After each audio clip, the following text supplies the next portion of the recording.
नमस्कार विद्यार्थी मित्रांनो, आपण बोलताना तो धावतो आणि तो जोरात धावतो असे म्हणतो, पण तुम्हाला माहित आहे का यातला जोरात हा शब्द नेमका काय आहे?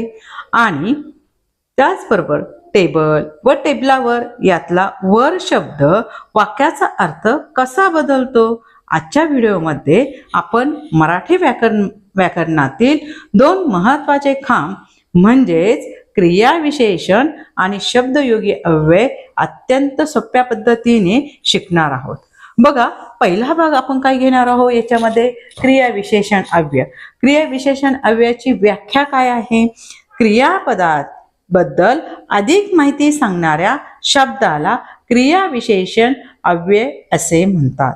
हे शब्द क्रिया कशी घडली, कुठे घडली, कधी घडली किंवा किती वेळा घडली हे दर्शवितात, त्याबद्दल माहिती सांगतात, म्हणजेच क्रियाविशेषण अव्यय। उदाहरणामध्ये आपण बघणार आहोत। एक उदाहरण पहिलं, यामध्ये सांगितले तो हळूहळू चालतो। बघा, तिथे हळूहळू हे शब्द डार्क केलेला आहे, म्हणजे हे क्रियाविशेषण अव्यय आहे। आज भरपूर पाऊस पडला, मी नेहमी व्यायाम करतो, पक्षी वर उडाला, गाडी वेगाने धावते। आपण हे क्रियाविशेषण अव्ययाचे उदाहरण। आता दुसरा भाग आपण बघणार आहोत, शब्दयोगी अव्यय। शब्दयोगी अव्ययाची व्याख्या बघणार आहोत।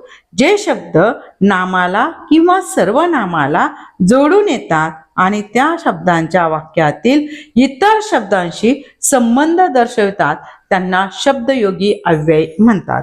मग उदाहरणार्थ यामध्ये आपण बघणार आहोत। पहिलं उदाहरण आहे, घरासमोर बाग आहे।